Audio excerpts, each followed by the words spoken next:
Today, I'm going to take on what seems to be the hardest job in football management, as I'll be stepping in as Manchester United manager, aiming to rebuild the club. That's right, FM26 is finally here, and for my first video, I'll be becoming Man United boss, aiming to take them back to the big time. Now, this series is going to go on until we win the Champions League. Today will be the first 2 seasons. I'm aiming to do this within 3 parts. If I manage to do it in our first 2 years, then that's brilliant, and Jim Ratcliffe should probably phone me up, get rid of Amorim, and get me in the job. But we're going to have to sort tactics, selling players, buying players, sorting the squad out, sorting the harmony out, and hopefully winning some matches on the pitch. Now, our team is actually looking fairly strong with some good recent signings like Cunha. Brian and Mbeumo on the wing I think was a great signing too, and Benjamin Šeško looked to be one of the best young strikers available on the market. So I'm talking quite positively about the players we've got, but of course with it being Manchester United, you know there's some problems in the squad too. One of those being the club's highest earner, being Casemiro, who is of course a legendary player, but maybe not someone we want to be paying £300,000 a week to. Outside of him, we've got Sancho on mega money, who's on loan to Villa, but I don't see them buying him. And a certain Marcus Rashford as well, who might be tearing up trees in real life for Barca, but whether that plays out in game and gets him a move is another question. So not only have we got problems in terms of the players that are at the club, but also tactically as well, we need to find a system that suits them. Now, Ruben Amorim has of course deployed a 5 at the back system at United, but I'm going to look at something a bit different. I think they could suit a 4-2-3-1 in possession to allow us to get the best out of someone like Bruno Fernandes and Mbeumo, Cunha, all playing off of Benjamin Šeško. And out of possession, I'm going to try and play a 4-3-3, which allows one of them to drop in and make us a bit more solid in the middle. But whether that's going to pan out or not, I don't know. This is my first time playing FM26. This could be absolutely awful. The only way we're going to find out is by playing, testing it, and seeing if we stay in the job. But of course, one of the biggest things I need to get right at United is the recruitment, where we do have a pretty decent budget of 57 million, and also some pretty good wage budget as well. Now, I didn't actually start with that. I started with a very minimal transfer fee, but I've managed to sell some clauses, like future clauses in the McTominay and Garnacho deals, to get us some money now. We take a little bit of a hit on the money we would have got overall, though, by cutting those clauses short, but I just wanted to get some money through the door so I can start sorting out this team in the way I think it needs to be sorted. So the first job is for me to sign some players.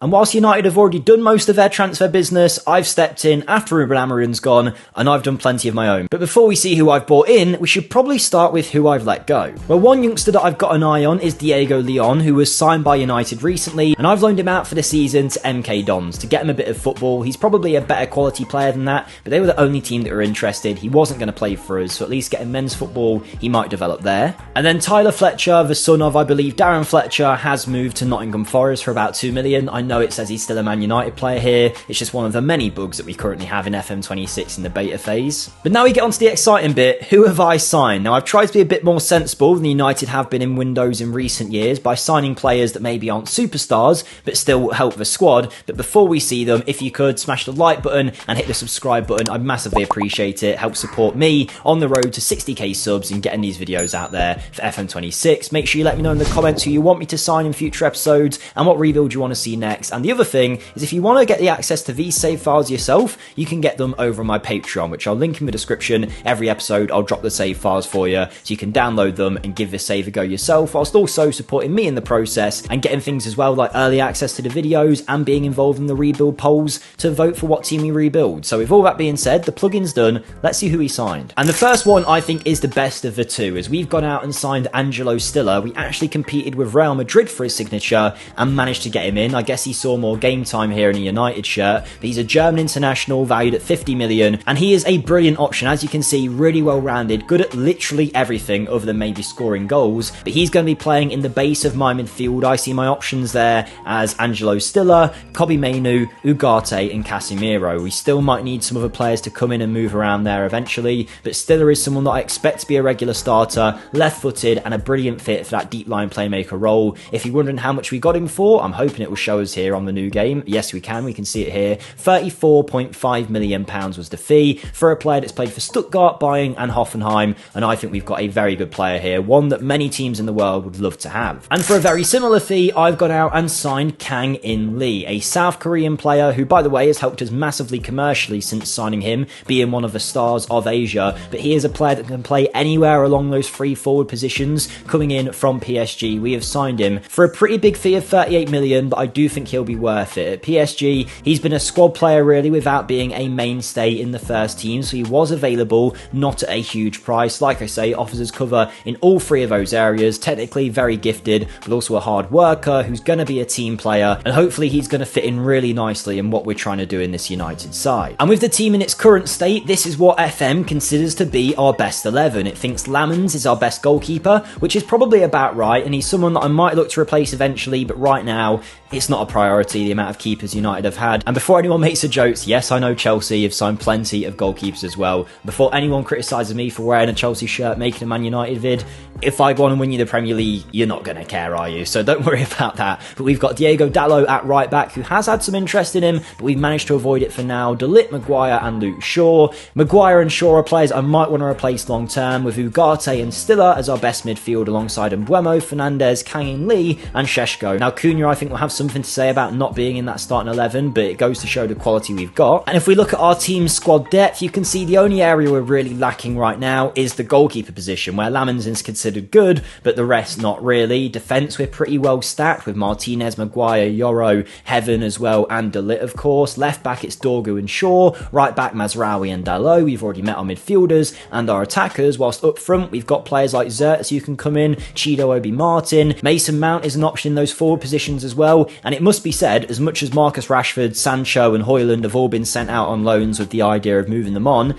if they come back to me, I will definitely consider them. I've got nothing against them. In fact, Rashford, I'm kind of hoping Barca don't sign, because I think he'd be a great fit on the left in this team. But if we take a look at the season preview, after all the work we've done, we are predicted supposedly to finish in what's that? It doesn't actually number it right here, but 7th place, 25-1 odds of winning the title. Chelsea, Newcastle, Arsenal, Man City and Liverpool considered better than us, but we are considered better than Tottenham, although we know the Europa League final maybe suggested that wasn't the case. But either way, we're now ready to go. Our first season at United, let's jump forward to the January transfer window, see how we're getting on and see who we can sign.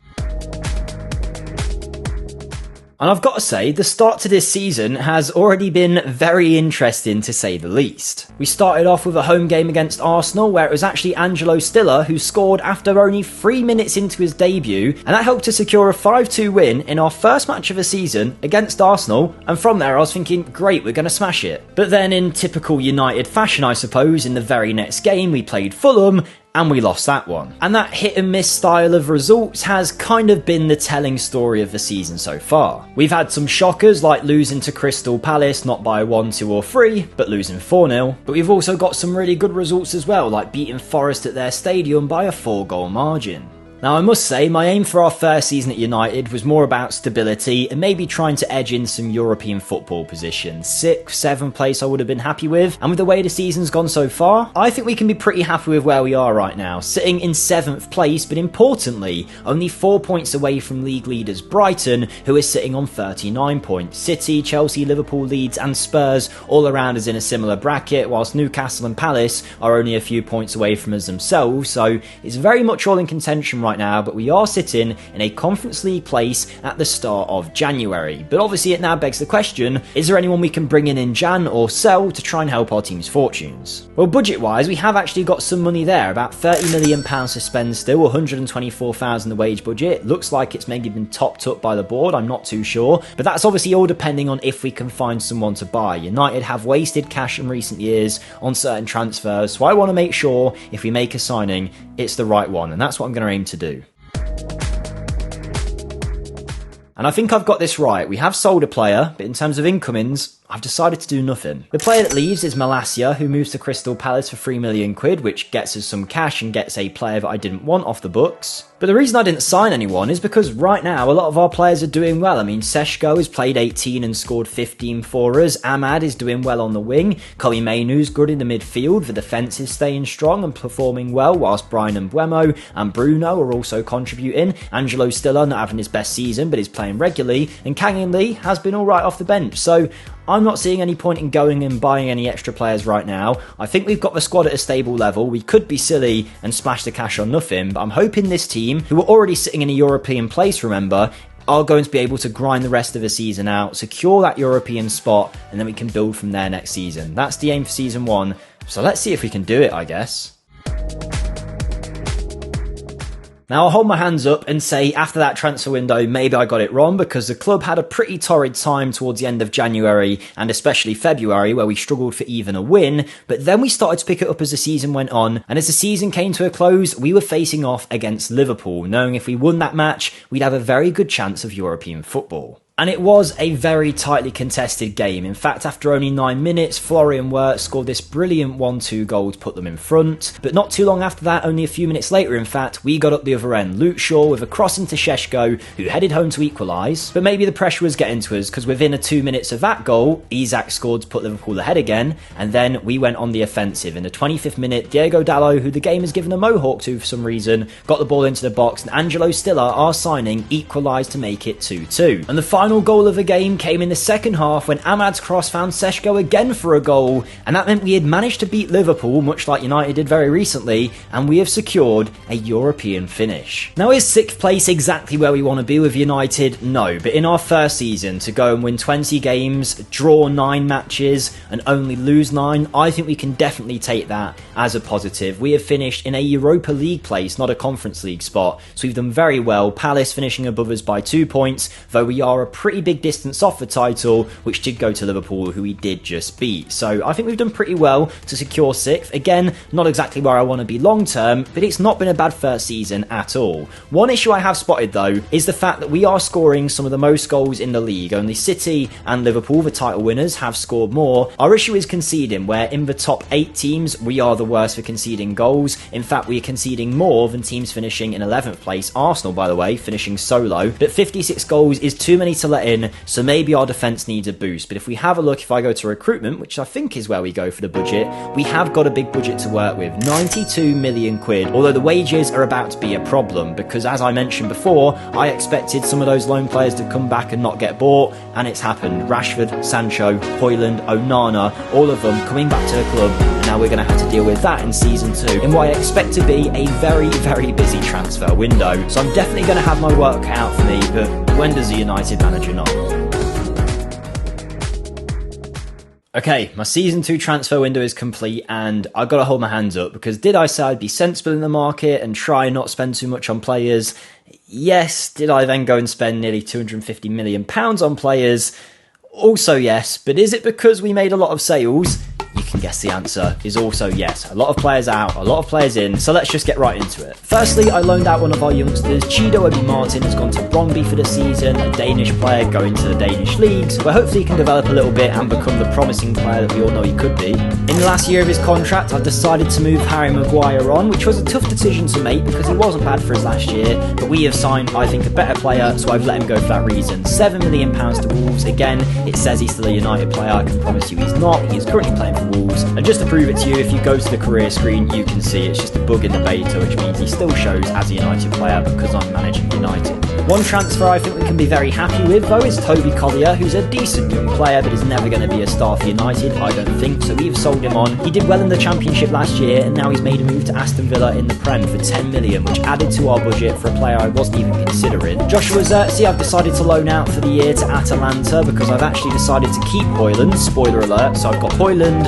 and of course Šeško as our striker option, so Zirkzee I think he's going to do a good job at Atalanta. He can go there and show his worth. And speaking of players I couldn't really sell, so I had to loan out, Onana was another one. He's gone to Galatasaray for the season to play for them because again I couldn't find anyone that wanted him permanently. But now we get into the big money deals. Jadon Sancho came back and I managed to get him a move away. Again, says he's at United, he's not. We have moved him on to Al Ahly in Saudi Arabia for 16 million. One of the few teams willing to pay the contract needed to try and get him out of United. Somehow he's got a pay rise to 750 grand a week. The Saudi clubs do pay crazy money, so off Sancho goes, where he's apparently valued at 50 million, but we were never going to get that for him. We've lost the right back option as well in Mazraoui, who I again chose to move on. I didn't go out my way to do this one, but when we had an offer come in from Al Ittihad, I thought there's no point standing in his way. United made pretty much double the money they spent on him for a player that mainly operated off the bench for his last season, only starting 4 games. I can replace that, get the money in for an older player and move on from there. But the Saudi clubs really did fund our business this year because they have taken Mason Mount offers as well to take our total of money coming in to 100 million. He has moved to go and play for Al Hilal for 40 million quid. Again, last season, not really important at all, had a few injuries, but has been taken over in the squad by players like Kang In Lee. So Mason Mount, as much as I love him as a Chelsea fan, even after he did leave us, I thought, you know what, let's let him move on. He gets a mega contract and we get the money to buy more. But my biggest sale of a lot was Diego Dallo. Now you might notice with Dallo and Mazraoui leaving, we had no right backs left, but we had to take this deal when it came in my opinion. Al Nassr, £53 million for Dallo at 27 years of age. He wasn't exactly exceptional for us last year, despite getting a lot of assists. I just think we could do better with that money, so I have sold him, and that took our total money coming in to over 150 million. Combine that with the budget I started with, and I went out and went heavy in the market. Before you see the players we bought in though, I want you to let me know in the comments what you think of them, and whilst you're there, if you haven't hit the like and subscribe button, make sure you do that too. But we have bought in some serious talent. Firstly, a deal that I made last season that I didn't tell you about was in the January window. I agreed a deal for Valentin Carboni, a 21-year-old youngster, to sign for us on a free after his contract was up. The Argentinian international has joined us for free. He's going to be a squad option. We get him for nothing. He's now valued at 20 million. That is good business that United need to do. But with Mazraoui and Dallo gone, we needed some right-back options, and why not a player that can cover right-back, centre-back and a few different positions whilst being younger than both of them. So I went out and signed Dutch international Geertruida, who I'm seeing as the backup right-back this year. He joined us from Leipzig, spent last season out on loan at Sunderland and did okay in the Prem. We spent 25 million on him, so the same money we got for Mazraoui, to get a younger player who covers more area. So for me, I think this is a good like-for-like deal. But to be my starting right-back long-term, I have gone for Brentford's Michael Kayode, who is one of the best wunderkid right-backs in FM24. FM26, I'm not so sure, but the scouts reckon he can be a good player for us. I think he suits us better than Dallo because he is an attacking-minded fullback. We spent £40 million on him, so he is cheaper than what we got for Dallo in the market, so we make some money there, and we lower the age of that right-back position. With one good player in Geertruida and Kayode, who's maybe not at his level yet, but I think could be world-class in time, particularly in the role that we're asking for, getting forward, getting balls in, and creating goals that way. So I think this is a good deal. But there's two more signings that I've made that I think really elevate the club. We've now kind of semi-improved right-back, but these two, I think, massively improve us. The first one is Carlos Baliba, the 22-year-old, who I'm seeing has taken Ugarte's place in the squad. I'm not a fan of him right now in the team, so I've gone and signed Baliba from Brighton, who is potentially the best midfielder in the league with a bit more development. He's already considered more than good enough for United. 75 million after a brilliant season at Brighton. It's a lot of money, yes, but he's valued at way more than that, and at 22, he's just going to get better and better. To have Baliba, Mainu, Stiller, and Casemiro in the midfield as our options in those DM roles, I don't think you could ask for too much more than that. Left-footed, him and Stiller, perfect combination. Mainu to come in, Casemiro is the experience. I think that's a great midfield lineup. But my most expensive signing was a release clause fee, £91 million for my new centre-back. The reason Maguire is left, Ousmane Diomande. It was actually 96 million. I got it wrong there, but he's been exceptional for Sporting Club de Portugal. Arguably the best ball-playing defender in the world of his age bracket, outside of maybe Kubasi of Barcelona, but he's unobtainable. He is a physical monster, strong, quick, great in the air, strong mentally, a brilliant defender who can also pass and distribute the ball. He is the modern day perfect centre back, and we can now partner him up with Lenny Yoro, with Martinez, with De Ligt, whoever we want. And I actually think now, with the players we've bought, our team is looking so good. Now naturally our team still needs work. It's not the final product by any stretch of the imagination yet. I still think there's areas we can improve, but for right now I'm pretty happy with what we've built. I mean, we've got a backline that now features Diomande and Geertruida for a bit of strength and youth in there as well. Martinez, Shaw, still players I'd like to move on eventually, but you know, Yoro's there. We've got Dorgu at left back, but it's the midfield that I'm really happy with. Baliba, Stiller, and Buemo Fernandes and Rashford, who I am keeping, by the way. You tell me that's not one of the strongest midfields in the league. I really think it is. I think United have been underperforming in recent years. That's obvious, but even this season, I think with no European football under Amorim, with the squad they've got, that squad's capable of a top 6 finish easily, and I think anything less should be seen as failure. I know it's a long project and they want to give him time, but I really do think their squad is more than good enough, and they've proved that in the odd game, so hopefully you can get them ticking. But I think what we've built here already is good enough for Champions League football. I really do. I think this squad is more than ready to do that, and when you think the bench has got Højlund, Kang In Lee, De Ligt, Ugarte, Cunha, Ahmad as well, who's been really good in this save so far. I must say, he was brilliant for us last season. I didn't show you the eventual end stats, but he finished as one of our best, and I'll make sure I do that next time. But I'm pretty happy with what we've built. I mean, financially, yes, we have spent most of our budget now with £6 million left in the balance, but we are, of course, playing European football now. That's going to be something we need to compete with, and I also want to try and win the league, where we're now ranked 18 to 1 odds of winning it. We're now predicted 6th place in the league, with Chelsea, Newcastle, Arsenal, City and Liverpool predicted above us. But this is where I think our big challenge lies, because we've settled the squad, we've now actually put our own spin on it, and I'm hoping that means it's going to be better than what United have done previously. If not, I'll probably get sacked and we can let Amorim have a go again. But for right now, I'm hoping my own spin is going to help United, playing European football as well. My aim this year is Champions League football. That'll be a good end to season 2, and then hopefully we can build on there in future episodes by trying to win the league and then the Champions League. But first step is to even qualify for the thing. So, 2 years in as the United manager, I took over Amorim with confidence that I could lead the team to glory, aiming for Champions League football, playing Europa League this year. Could I make a difference in the squad and win as a trophy? Well, I'll start by saying domestically, in the FA Cup and Carabao Cup, we didn't really come close, but the Europa League, we had made it all the way to the quarter-final. Now, as far as the Europa League goes nowadays, a draw against Atletico Madrid isn't exactly easy, and they managed to beat us 1-0 at their stadium. So at Old Trafford, the pressure was on to get back in the game, but unfortunately, Ferran Torres scored early on, and before we knew it, our Europa League journey was coming to an end, as Alvarez scored to make it 2 on the night, 3 overall, and it looked like the semi-finals weren't going to be likely, until eventually in the second half we started to kick up the gear a little bit, and Benjamin Šeško scored a goal to make it 3-1. And with minutes ticking on, we managed to get the ball again, this time Amad Diallo making it 3-2, but it wasn't to be in the end. Despite a valiant fight back, we didn't make it. We drew on the night at Old Trafford, the away leg hurt us, and it meant we were out of the Europa League. Quarterfinals, not where I wanted to be, but losing to Atletico isn't exactly the worst result ever. But of course, the real aim for this year was trying to qualify for the Champions League. But come January, our team was doing a little bit better than that, because having beat teams like Newcastle 4-0 away, Chelsea 1-0, and even stuffing 6 past Ipswich, we went in to the January window as first place in the league. Christmas had hit and we were number 1 in the table. Breathing down our necks was Liverpool, but usually the team that's top at Christmas goes on to win the league.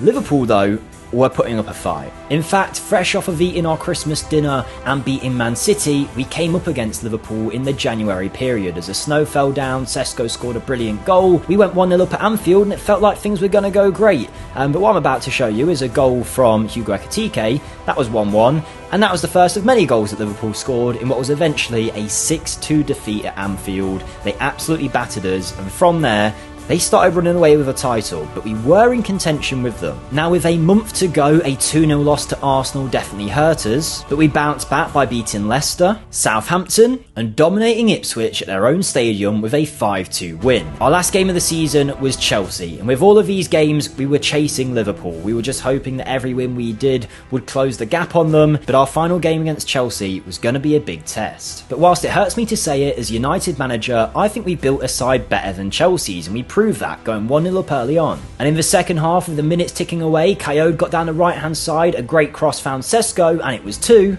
And despite a Chelsea fight back that saw Quenda get the ball into the box for a goal from them, we went on to win the game 2-1. So the question remained, had we done enough to close the gap on Liverpool and win the title? Well, unfortunately not. In fact, we finished 6 points away from in the end. Clear of everyone else, so Arsenal and Chelsea fell by the wayside, but with 87 points, we do not win the title. We do secure Champions League football though, and it's proved we are way past where I expected us to be. Yes, we haven't won a trophy yet, and there's no FA Cup or Carabao Cup that the likes of Ten Hag might have won, but at the end of the day, I think United fans will take a title charge like this, close to the leaders, proving we're one of the best teams in the country again, and slowly but surely getting closer to that title. It wasn't to be this year, but maybe in the next episode we can close the gap and win it. But we are here to win the Champions League with United, and we're building a squad that I think is capable of doing that. Šeško and Højlund were both brilliant up front as the 2 striking options, scoring plenty of goals between them, whilst Gertruida and Coyote were our 3rd and 4th best player in the squad, making it obvious that these were good signings for us. 10 assists for one, 13 for the other, and Rashford, what a call it was to bring him back into the team with 16 goals and 12 assists. He was a difference maker, and maybe that's all that Amorim needs to do, bring him back into the fold to see the results. Diamonde was great as well. Lots of top performers across the pitch, but maybe some players it's going to be time to move on from. I'm looking at Casemiro, Lisandro Martinez, Cunha, maybe even Lamens in the goal. We have got a nice budget of £72 million to work with, so in the next episode I'll make some big transfers to try and sort the team out and get us back to being title winners and eventually win the Champions League. Thanks for watching episode 1, and I'll see you in the next one. Goodbye. Today, I'm going to try and rebuild Manchester United and take them to Champions League glory. It's been nearly 20 years since Manchester United last won it, and obviously in recent times things at the club haven't been great, but I've already got to work in trying to fix the squad. In our first 2 seasons in the previous episode, I moved on players like Diego Dalot for big fees, and brought in some faces of my own like Carlos Baliba, Angelo Stiller, and PSG player Kang In Lee. And whilst my time as manager so far hasn't been perfect, the club is definitely going in the right direction. But if you don't want spoilers from episode 1, this is your time to click off and go watch it, because this is how we did in our first 2 years. In our first season, we got a pretty respectable 6th place finish, but that was without European football and maybe expected of us. But the season after, we showed huge improvements, getting 87 points, going all the way in the title race, only for Liverpool to beat us by 6 points with 93, meaning we are now technically a title challenging team. All the transfers we've done so far have got us to that level, but this rebuild will not end until we go all the way and win the UCL. So we're going to need some more players going in, some more going out, and hopefully at some point in this video we'll manage to close the gap, maybe even win some trophies along the way, and build a team ready to win the Champions League.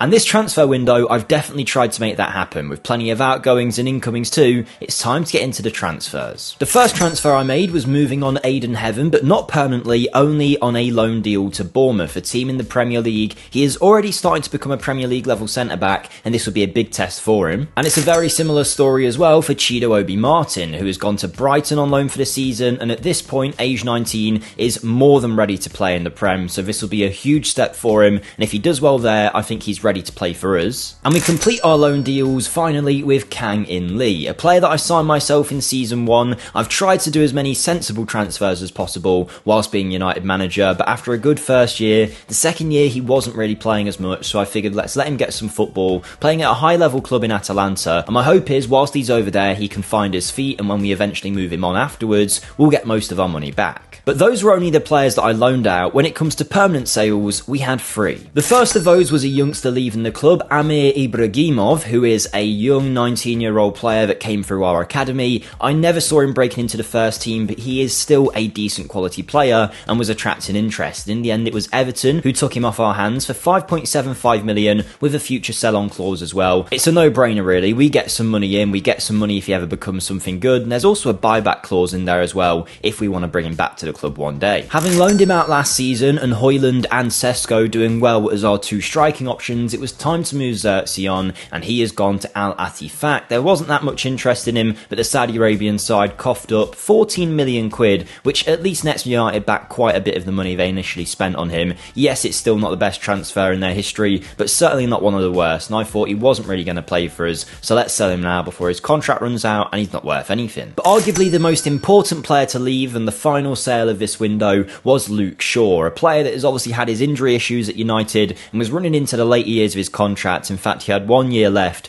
at the age of 32, and I didn't feel like it was worth renewing him. I had another target that I wanted to buy for left back, and I felt it was time to move on from Shaw, whose natural fitness is starting to let him down, and I think he's probably going to decline massively in the next season or so. So to go out and get some money instead of losing him on a free, I felt made sense. He started 26 games for us last year, so it is a big loss in terms of a regular starter, but to get 16 million that we wouldn't have got otherwise, we would have lost him for absolutely nothing, I felt financially it made sense. And making sense financially is something I've been focusing on in this United job, but this window I have bought some players for some pretty big sums, but I feel like it's going to make sense long term. Now, there were 3 signings. The first of the 3 that I want to focus on is a young player for the future, who I didn't spend that much money on actually. It's Kerim Alabegovic. I don't know if I've pronounced that right at all, but he is a German player that I haven't heard of personally, but he was doing pretty well at Salzburg in this save, or at least for their academy, and attracting quite a lot of interest from our scouts. He moved there from Leverkusen, and now we've jumped him for 12 million quid. It's quite a lot of money for an unproven player, but there is big belief in his potential from our scouting team. So my hope is we can bring him in for 12 million, have him in and around the squad. If he develops and helps us, great.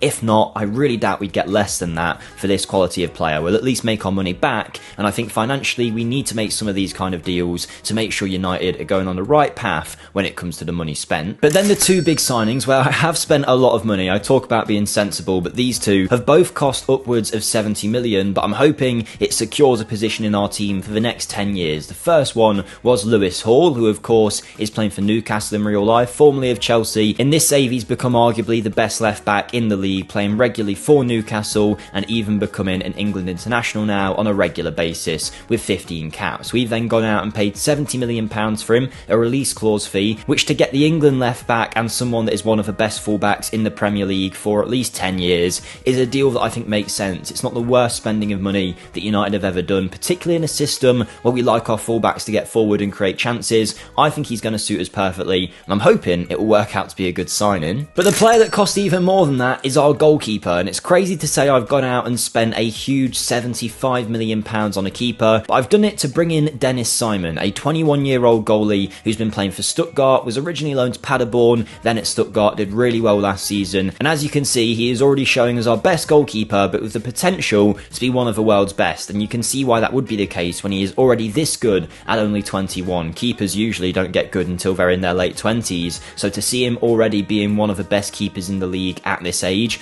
is definitely worth the money. I think he's going to secure that position again for 10, maybe even 15 years if he keeps it up. He's a brilliant option in the net, 6'3", and he's really good when it comes to his 1v1s, but also his distribution of the ball as well, which will help in the modern day style that we're trying to play, playing out from the back. So I actually think, even though he's cost us a lot of money, it's still a sensible transfer. And last season, it was a bit of a shock to me, to be honest, when we were competing for the Premier League and getting so close, but when you look at the squad, I don't think it's as big of a shock as we think. Obviously now we've added Seaman and Hall to the squad, but we've got De Ligt and Diamonde as a really good defensive partnership, Gertruida at right back, Baliba and Stiller as well in those defensive midfield roles I think are perfect options who have still got years left ahead of them. Then a front four of Seshko, Fernandes and Buemo and Rashford, who we did bring back into the fold. I think that's going to scare any team. You've got the physicality of Seshko, the creativity of Fernandes, and then Buemo and Rashford to create goals out of nothing, using their pace to get in behind and stretch teams. I think we've built something special here, and I think the game is starting to agree. Because when we started this save, we had something like 25-1 odds of winning the title. Now it's all the way down to 11-1. They're still predicting us to finish in, what's that, 3rd, 4th, 5th, 6th place. So way less than the level we've actually been performing at. But when you look at it and you realise how far we've come, I think it's pretty hard to deny the improvement that we've made over the course of this save. Though saying that, we still haven't actually won a trophy, which maybe Man United fans would actually have preferred, but last season getting so close to the title has really proved that we are back in it this year, and the team we've built, the players we've added on top, I'm hoping will be the difference of helping us actually compete and win that Premier League trophy. Then we can start thinking about the Champions League. But with those players bought in, it's time to see how we do in our 3rd year at the club. We'll jump ahead to January and cross our fingers that we're doing pretty well and still in the title race. Now obviously last year we came second, and I was hoping that it wasn't going to be a fluke and that we actually were good enough to be in a title race, and I think so far this season we've proved that might actually be the case. Because as well as beating the lesser teams, this season we've proved ourselves against some of the best, like title winners Liverpool, who we managed to beat 2-1 at home. We managed to beat Spurs 3-2 as well, and we even secured our first trophy of the save. Whether you count it is another question, but we did beat Liverpool 3-0 in the Community Shield to start the year off, and prove that maybe over the summer we've become a better side than them. But there's one problem. We might be better than Liverpool right now, but there's another club breathing right down our necks. And we don't have to look far to find them. It is our rivals in Manchester, Manchester City, who have managed to beat us 4-0 already this year. And it seems if anyone's going to stop us winning our first league title in a number of years, it's going to be them. Because currently, with 20 matches played and in the middle of January, we are sitting on 40 points. 2 less than Man City, but with a game in hand, you can arguably say they've got 5 more points than us, assuming they'll win that match. We have only lost a few games this year, but we've drawn a few too many for my liking, but we're certainly in the race. I mean, Bournemouth are there at the minute. I don't think they'll be there long term. The same goes for Villa and Brentford. Tottenham maybe so, but we are doing better than a lot of the teams that you'd expect to be up there with us, especially Liverpool sitting all the way in 9th and not having the best of years. But we are closing in on City, and whilst normally I go and now show you our January transfers, I'm not going to do anything. I feel like the club is at a good level right now. We don't need to spend money for the sake of it, and fingers crossed if we can keep the harmony of the squad the way it is right now and just pick up a few more matches from those draws, we can be saying we are champions by the end of the year. But with City doing so well, it's definitely not going to be easy. And with us doing well in January and being so close last year to the title, I might have got a little bit ahead of myself in how good this team was. and also writing off a certain other team. But before we see our end result of our third season as manager, if you are enjoying the video so far, make sure you smash the like button and subscribe on the road to 60k subscribers. Let me know who you want to see rebuilt next. Doing any of those things helps the video, it helps support the channel, so thank you for anyone that does that. And if you want to support me even further, I do have a Patreon linked in the description where you can get access to the save files from these videos. So if you think you can do better than me as United manager with the players I've signed, you can prove it over there. On top of that, obviously it does help support me, but you also get access to the videos early, ad-free, you get involved in the rebuild polls, and there's going to be some giveaways over there soon, which I'll be talking about in the very near future. So with that being said, that's all the plugs done. Let's see how we did in our third year as manager with the title on the line. Well, we certainly didn't let up. We managed to get some great results like beating Arsenal 6-1. Granted, they did have 10 men, but it was still a very important win, as was us beating Crystal Palace 3-0, a team that were actually doing quite well. But obviously the team we were really competing with at the top of the table was Man City. And when they came to our stadium, we beat them 1-0, putting us in a great position theoretically to win the league. Except there's one team I haven't spoken about that were having some kind of resurgence. Because a team that I wrote off in Liverpool managed to beat us at Anfield 3-0. Now, they were doing pretty poor when we looked in January, and a loss at Anfield can happen. But it wasn't just that win Liverpool got. They were basically winning every single match available to them. And come the end of the year, they had risen all the way until second place, joint on points with Man City, who eventually did win the title, and we fell away into fourth place. Still only 5 points off the eventual winners, mind you, but it just shows you can never write teams like that off. And it was that loss against Liverpool that I showed you that kind of threw the wheels off of our title push. We lost a few more games around them to some pretty weak sides, and it hurt us massively in the end. But if you remember, the aim of this save is to win the Champions League, and this year it was our first time playing in it.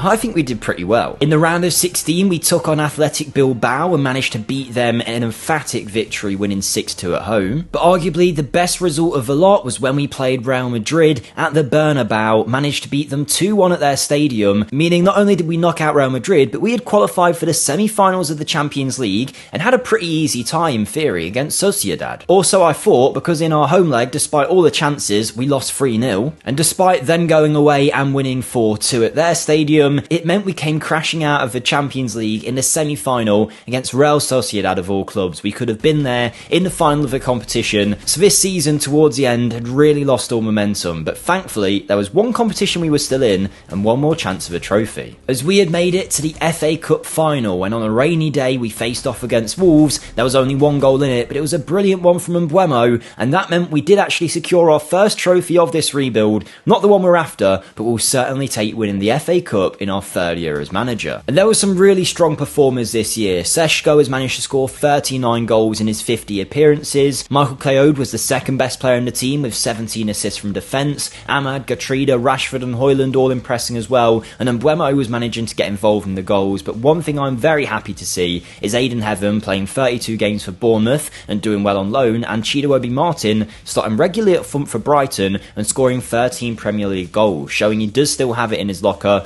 Bruno also getting the goals and the assists whilst not playing as well. So winning a trophy, a Champions League semi, Champions League football again, and being in some kind of title race all sounds pretty good for United. But financially, the club has fell off a cliff, because the board has suddenly cut our wage budget, meaning we're now £1.55 million a week over our current budget that we're expected to have, and due to that they're only giving us 30 grand to spend in the transfer window, and we've got that negative £1.5 million wage budget. Now, I don't know where it came from, I don't know what's gone on there and the reason why it suddenly jumped up, but before that our wages and the budgets were looking okay. There's been a lot of rumours of a takeover as well in this save, so I don't know if that's played out, but in this next transfer window I'm working with absolutely nothing, and we clearly need to improve the team to get over the lines in the big competition. So I'm probably going to have to sell a lot of players on to try and balance the books financially before we can do anything drastic in terms of improving the team. So this is going to be a real test, but hopefully we can come out the other side in the next transfer window.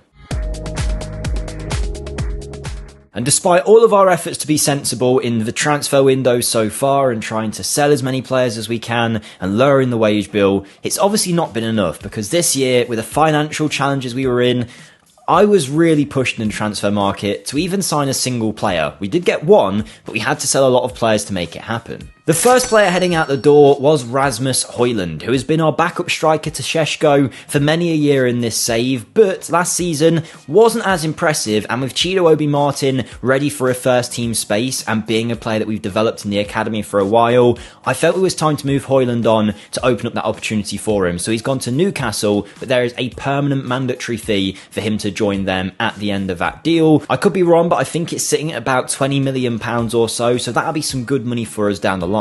We also had one of our youth players poached from us from Arsenal, but if there's ever a time to do it, it's when we need some cash, and they gave us £5 million, I think it was. Yeah, 5.5 million for a guy called Glensworth Gustave, who I hope we could have kept purely for his name, but the young defender has moved on and made us a bit more money. Whilst Obi Martin and Heaven have done pretty well on loan and earned themselves first team spaces, Diego Leon hasn't quite done that. He's become a good player, but he's never going to be what he wants to be, which is a squad player here at United. At left back, we've got Hall, and of course we have Dorgu as well. So I've sold Diego Leon on after a season out on loan at Olympia to Everton, where we've ended up getting £11 million, which is not a bad fee at all for a player I never really intended on using, so that added more money to the transfer pot. Sen Lammens has also moved on. The reason being is we have Seaman in goal, but Onana is now going to be our backup keeper in a United shirt because no one wanted him, but people did want Lammens, so I thought, you know what, let's move Lammens on, get the cash in, 12 million quid, make most of our money back for a keeper that was our first choice for 2 years and did pretty well when called upon, but now we've moved on, it's time to move him on as well, and he goes to a good club in Dortmund. We also continued to raise funds by selling on young players. Valentin Carboni was the next one. The young Argentinian international was someone that we signed for absolutely nothing 2 seasons ago, played him 5 times in his whole career, and now have moved him on for 29 million quid to Saudi Arabian side Al Fateh, getting his wages off the books, getting us money for a guy we never spent money on, and that was maybe the biggest deal of a lot in terms of helping us financially. But a sale that wasn't pure profit but definitely helped us out is Kang In Lee, the South Korean international who wasn't just good for us on the pitch but was good for us merchandise wise because he was a South Korean star. It attracted a lot of merchandise sales at the club, but we have moved him on. He spent last season out on loan at Atalanta, didn't really play, so when Tottenham came in with a £50 million bid, £10 million more than we actually paid for him initially, it was pretty impossible to turn it down. Like it says here, he is one of world football's global superstars because of the fact he's so popular over in the Asian nations, but he is a good player, but I'm never going to reject 50 million quid for him, so he moves on, and all of that money combined has meant we've had enough to sign a single player,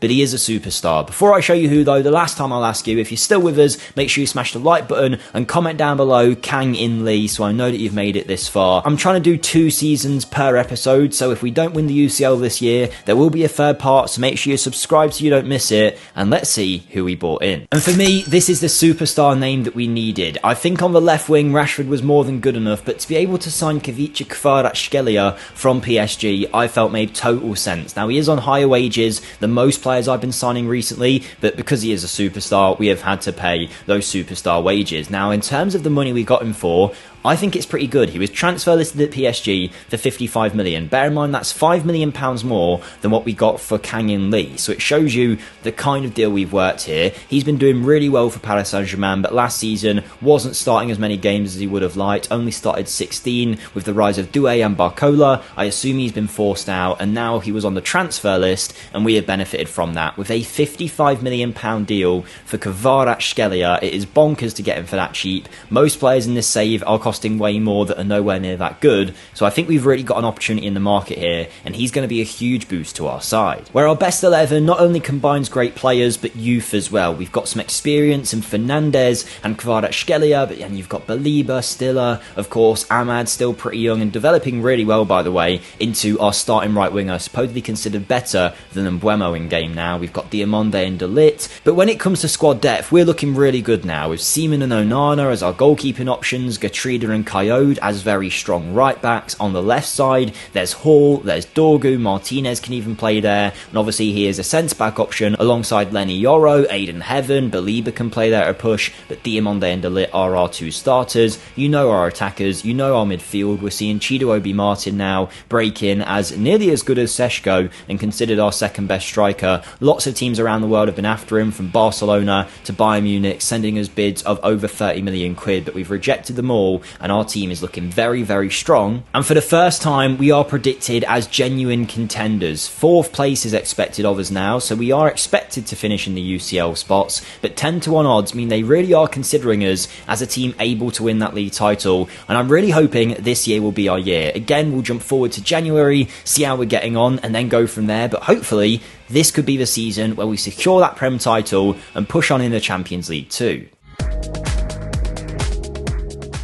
And now we know based on last year, getting excited in January might not be the way to go, but I've got to say, whilst there have been some losses here and there, we've been looking good so far. Arguably our best result of the season so far though was playing Arsenal at our stadium, where Kvaratskhelia helped Mbeumo get the first goal in the game, and as the snow fell down we managed to add a second as Gertruida bombed down the right hand side, put the cross in, and Benjamin Šeško finished off with a signature header, but that was still not the final goal of the game as we added a third. All in the first half, Lewis Hall took the ball on the left wing, a first time cross found Šeško for a brilliant team goal and a brilliant victory against Arsenal, which summed up how well we were doing. Because even though we've been knocked out of the FA Cup in the 3rd round and we were knocked out of the Carabao Cup in the quarter-final, the main thing we're chasing this season in the Premier League is currently looking like it's going to be ours. At Christmas time we are top, with 4 points more than Man City in 2nd place, 16 wins, only 3 losses, we've ruled out some of the draws, we are scoring way more than anyone else in the league, and despite conceding some more, the attacking mindset we're going for is certainly helping us, and we have got some huge results so far. But just because we're doing well, my transfer business doesn't stop. We're still working in the market, and a lot of it is still trying to fix the financial issues at the club. And for that reason, we have moved another player on that I'm considering purely as a signing made for profit. Kerim Alibegovic was a guy that you signers saw right at the start of this video in Season 3. Since then, he appeared for us 7 times in the league, scored 2, assisted 1. This season, hasn't appeared at all, got upset, so we looked for a move for him, and now we've moved him to Saudi for 29 million, which is a huge profit, over double what we initially paid on him, without really developing his talent all that much. He is a good young player, but was never going to be United quality. So again, I think we've done a great job here financially in helping the club. And I'm trying to keep that ball rolling with the carousel of young players coming in that we can develop and either use or sell on for profit. So I have signed Alejandro Napolitano, which is a great name for a midfielder, an Argentinian that we have signed from River Plate for 11.5 mil and loaned him back there to hopefully continue his development. He's not necessarily a starter for them just yet, but is already filling out nicely as a young midfield option. The game considers him to have a lot of potential, and maybe he'll be in a team that eventually wins the UCL for us. So whilst we have added him to our club, he's not going to help our team this year, and I'm focusing on the players we've got, trying to get the best out of them in the hopes this year they can finally get over the line, but only time will tell if this team is good enough to go and win the Prem. And just like that, it is the end of our 4th season as manager, and whilst I was speaking about the Premier League before, of course the aim of this rebuild is to win the Champions League, and this year we have gotten pretty close, making it to a semi against Barcelona. And it seems we're just addicted to being drawn against Spanish teams because we faced Barca in the semi-final and went 1-0 up at their stadium. Kvaratskhelia playing a very important role in that goal, but unfortunately we were the makers of our own downfall as Sandro Martinez allowed Esposito to score, and then later in the game in the 80th minute, a well-worked corner routine from Barcelona allowed them to win at the Nou Camp 2-1, and that was the same result at Old Trafford, meaning we lost 4-2, got knocked out in the semi-final again, but it's proving that we can get quite far in the UCL and that maybe a final slot isn't that far away. But of course this year, in the Premier League, we were pushing for a title, and come the end of the season, it was close. With 3 matches to go, we faced Burnley. With the title in our hands, we beat them 3-0 and continued our push to be champions. We then took on Villa in our second to last game and showed no nerves, beating them 5-0, dominating as you can see in the statistics, showing just how strong we've become. But then there was one final match. It was Brighton, and if we could win that, the title would be ours. And it was a nervy game, especially when after only 8 minutes Igor scored for them, but we managed to fight back in that first half. A great mazy run from Rashford allowed him to equalise, and before the first half closed out, Lewis Hall found Kvaratskhelia, who was one of our best players this year, allowing Fernandes to score and make it 2-1. And from there, we continued to pile on the pressure. Right after the half-time whistle, Lewis Hall made it into the area and managed to play it across to get us another goal, and a Brighton mistake playing out of defence allowed Šeško to find Kvaratskhelia, who found his man, took it past him, and scored a brilliant goal to help us get the win 4-2 in the end, and that meant we were now champions of the Premier League. So we had finally done it. We had made Manchester United the best team in the nation again, winning the league by only 3 points to Arsenal, and Spurs pretty close as well, 4 points behind. We had smashed them all on goal difference though, so even if we didn't win that last game, we should have been okay realistically. Liverpool, Chelsea, Newcastle really not having their best seasons, City as well, significantly further away from the title than we were. But we have won it, we are now champions, and it means in this rebuild, the next step is to go and win that Champions League, which will be the next aim in the next episode of the series. But let's take a look at some of these performances where Benjamin Šeško has been unreal, less goals than before, but he is sharing them out now with Bruno Fernandes scoring 25 and assisting 12. We've had Chido Obi-Martin score 9 in only 8 starts. Kvaratskhelia was exceptional and worthy of the £50 million price tag, whilst Rashford has proven that we were right to bring him back in the fold, being one of our best players over the course of this year. But there's also Cunha, Ahmad all getting involved, and the defence was staying strong as well. A few players we need to look at moving on maybe are Ugarte, who's not playing much, Lenny Yoro really not developing in this save, and Mbeumo, maybe his time's up as a regular starter. But as far as 4 years go at the club, an FA Cup, a Premier League, getting to the Champions League semi-final twice, we're definitely making the right moves at United, and we are going to be able to make more hopefully next season. But again, it's one of those years where the transfer market is going to be tough. They've given us not much to work with at all financially. The club is still struggling in that sense, so we're going to have to do our best job there, but we're taking United in the right direction, and hopefully next time we can win the Champions League. Recently, I've been trying to make Manchester United a Champions League winning team again. I've been rebuilding the club, and I've made a lot of changes, and so far, we seem to be going in the right direction.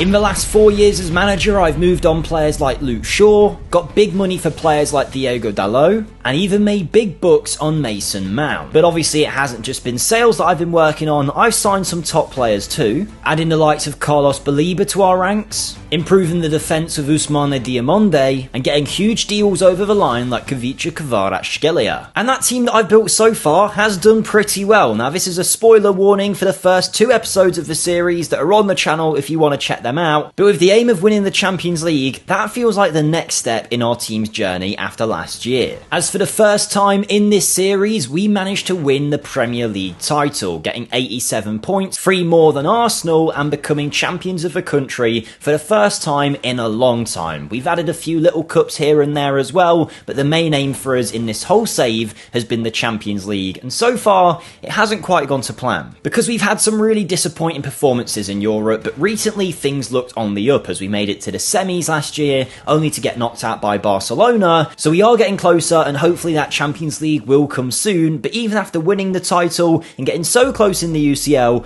the board gave us pretty much no budget to work with. We had no transfer budget, no wage budget, and we had to sell players before we could buy anyone, and we did that this summer with the help of one big name. Now this isn't the big name just yet, mind you, but Andre Onana was a player that left the club. We've managed to get his wages off the bill for the season as he goes to play for Wolfsburg out in Germany. He's been out on loan a few times now, and hopefully will find his feet there and eventually get off our books. And it's a similar story for Bryan Mbeumo, who was good early on but hasn't got the appearances that he's wanted in recent times, only played 20 times last season, so we've moved him on loan for the year to Benfica, where they've got an option to buy him should they choose to accept it. But thank God we managed to move off one of the players we were done with in Rasmus Højlund. The big issue here at United has been moving on the deadwood, and I would not say Højlund was one of those necessarily, but he definitely wasn't needed anymore, being our third choice striker. He spent last season out on loan at Newcastle, having scored 8 goals for us in this whole series, not really doing well for Napoli either. Newcastle played him 25 times, only 8 as a starter, and had a mandatory fee of 46 million there, so we are absolutely laughing with that deal. Yes, he's a good player, but with Chido Obi-Martin up front, and of course Benjamin Šeško, there was no room for Højlund, and it meant we now actually had some money to bring some players in. Now granted, it wasn't a lot, but I tried to think about boosting the squad as a whole, both for the future and for the right now. With Onana leaving, we needed a new backup goalkeeper, so I signed Marcin Bulka on a free deal. He was good at Nice for a number of years, then moved to Saudi Arabia where he's done very well. He's played for his national team, he's never going to be a world star, but the former Chelsea man and PSG player will be a good backup keeper. The only issue is,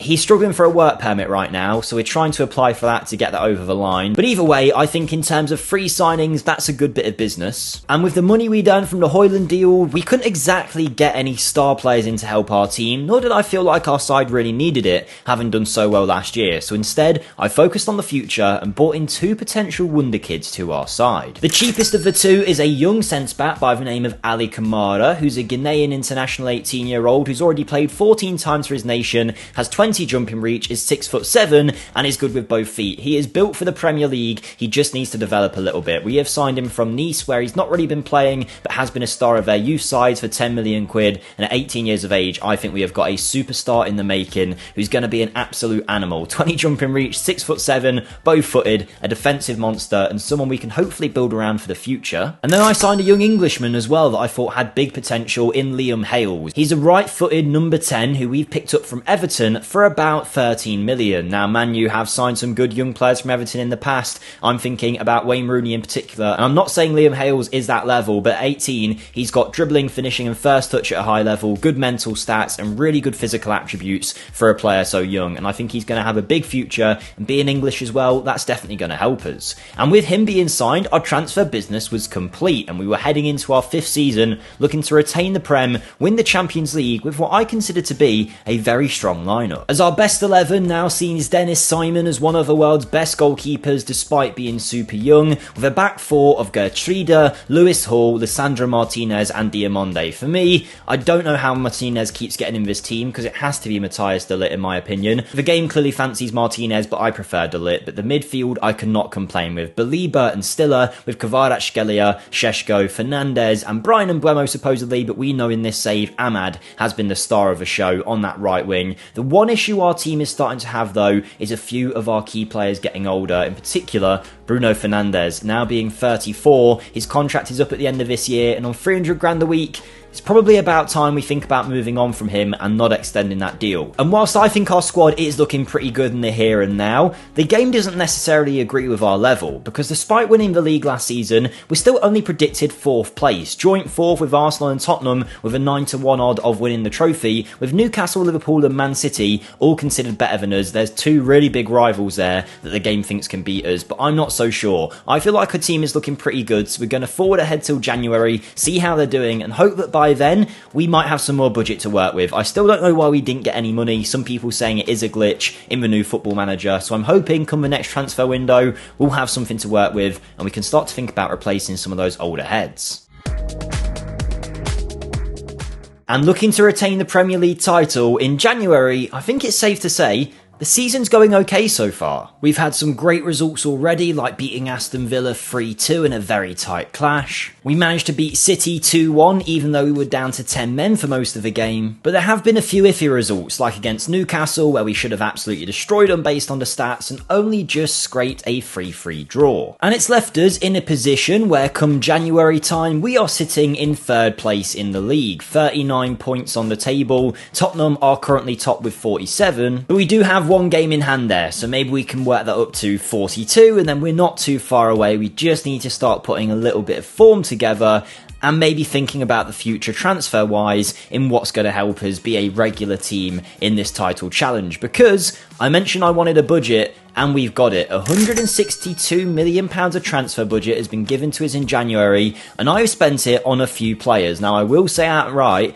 they're not joining us just yet. If you go to the transfer history tab here, you'll see none of these guys are actually playing for us right now. It's just the players that I've showed you that we've already picked up, and one that our director of football signed for our academy. The 2 players that I have signed that I think have a big future for us are going to be joining us down the line. But there was one big sale that I should talk about, and that is Lenny Yoro, who has moved to Brighton for a fee of only around 14 million. The reason this has happened is his contract was expiring at the end of this year, so to get any money for him as opposed to losing him on a free, I felt made sense for a player that unfortunately hasn't developed the way we want him to. Since the start of this save, the most appearances he's got in a single season is 11. He's never been a regular starter. He's missed his years of development, and whilst I think he will be a top player in real life, in game he's been way behind the pecking order. Aidan Heaven has been playing more than him, so Lenny Yoro is out, but there's 2 players coming in for the future that I could save for later, but I will spoil it for you now. We have got this player coming in called Saeed El-Mala, who I haven't heard of, but he's currently 23 in this save, so he must be a teenager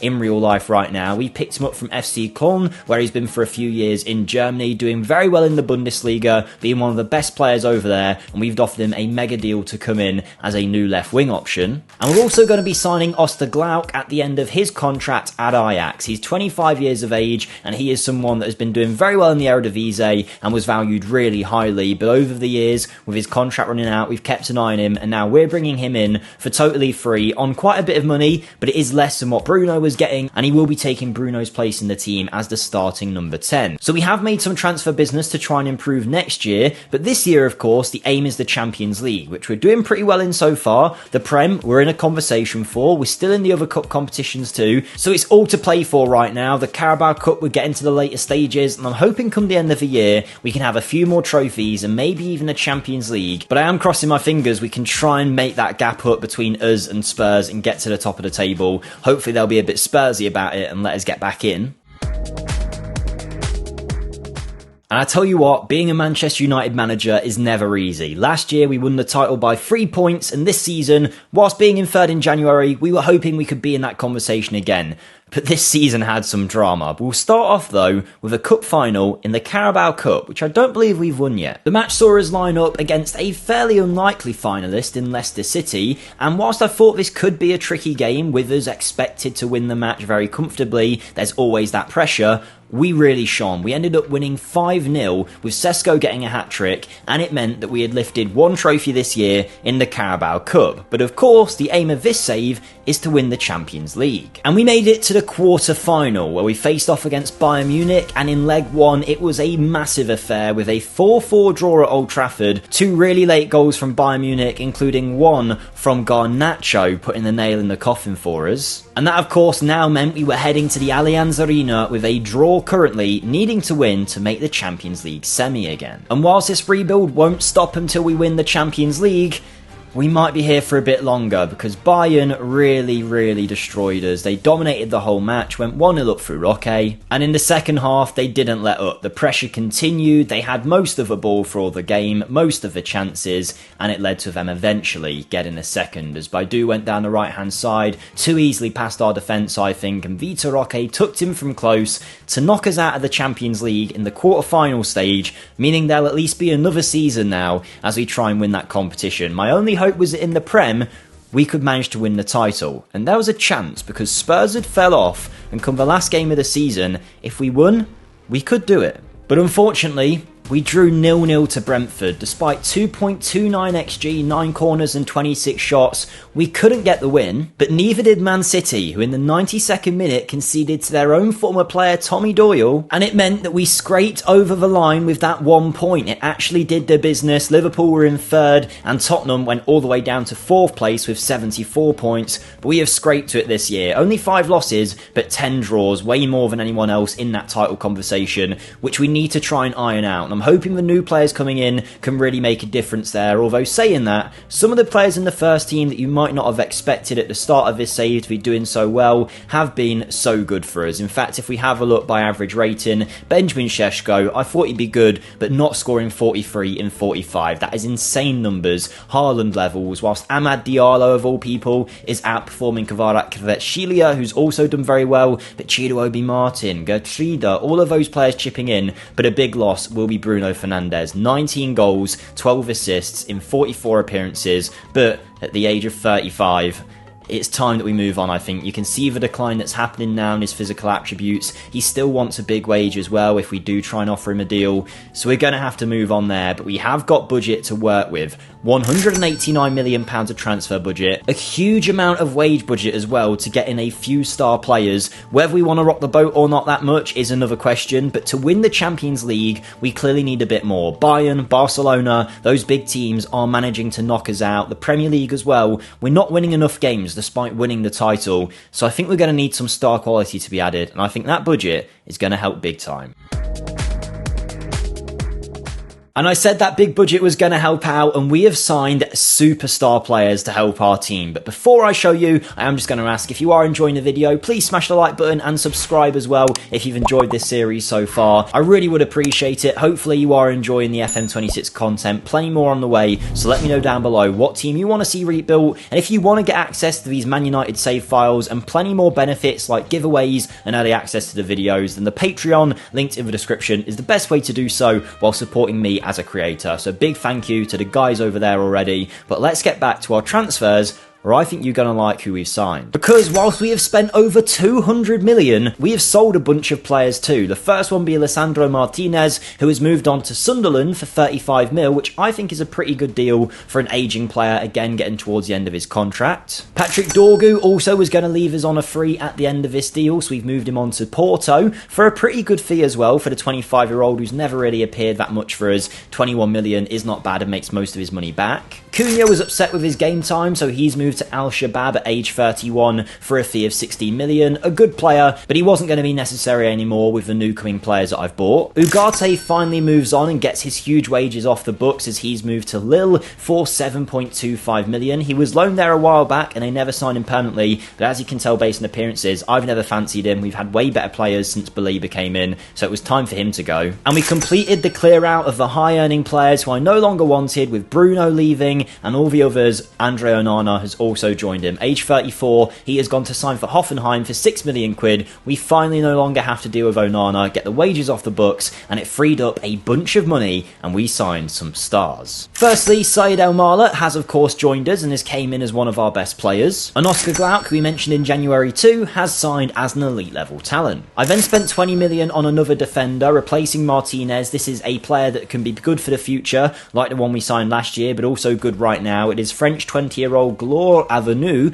who is a player that we have signed from FC Nantes out in France for just under 20 million quid, and for that price we get a 5-star potential player, an either-footed defender who's great physically and really strong in the defensive attributes with 17 heading and 16 positioning. He is going to be a huge player, and for anyone that continues to save on Patreon, I expect him to be world class. But I signed 2 players for over 100 million. The first one is Desiree Doué. I'm hoping his star power on the right, he'll be even better than Ahmad. He can also play through the middle as well, and we get an absolute superstar from PSG for 100 million quid. It's a lot of money, but for the talent we're getting at 25 to replace Bruno's output, I think it's a good deal still. But my final signing is one of the best wonder kids in this year's FM, Ayoub Bouadi, who is still only 22, now 6 years into this save. Starts off as a youngster at Lille, where he has been exceptional since young, and now we paid £104 million to sign him. A France international on a regular basis, a 5-star player, the best player at the whole club, and he walks right into our best 11, which is a team now that looks super strong. We are seeing Dennis Simon in goal, with Delitin Diamonde at the back and Horland Coyote as the energy boxes beside both of them. Bouadi and Belieber in the DM roles, with Ahmad, Glauc, Kvaratskhelia and Sheshko. We know this could now easily be Desiree Doué as well. Angelo Stiller's still here, of course, Chido Obi Martin, and a bunch of young players ready to make their mark on the team. And you can tell the players we've bought, the game definitely thinks are an improvement, because if we go to the Premier League and the season preview, we are now predicted odds-on title favourites with Man City. Remember last season, linked at the same level as Spurs and Arsenal, but not anymore. We are expected to be in the title race, and I'm really hoping this year we can prove that to be true. The Champions League is the ultimate aim. I feel with the players we've added, we've got a much better chance, but if we get to January, then we can see how these players are doing and see if this might really happen for us.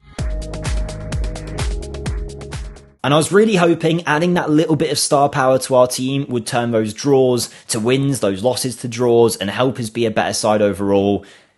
And I think I was right to spend 200 million. We've managed to get great results like beating Chelsea 4-0, where Bouadi and Doué were helping to get us those goals. It wasn't the Premier League, but in the Carabao Cup we managed to put 6 past Tottenham. And even Napoli in the Champions League lost 4-0 to us in the league phase, showing the kind of star power we now had. And I suppose it's half expected when you see the recruitment that we have managed to pull off, because if you look at some of our top players, in that top 6 or 7 bracket, you have got Desiree Doué, Bouadi, Glauc and Al Marla, who have all joined us this season, showing those guys that we've got have raised the bar massively in our team. And I only focused on a few results there, but if you look in general at our form, we've won the Community Shield. Yes, we lost a game to Chelsea, drew to City, but overall, The amount of wins we're getting is stupid, particularly the last few months as those players have started to gel, and you can see a lot of their names on the score sheet. Glauk's there, Ahmad scoring 3 in that goal, we've got Elmala popping up, Chido Obi Martin is still contributing, Buwadi as well, and we're at a point in January now where we're sitting first in the Premier League, we're still in all the cup competitions as well, we're doing well in the league phase for the first time in the UCL, and it looks like in the Prem, I mean we've got 2 games in hand and we're already 2 points clear.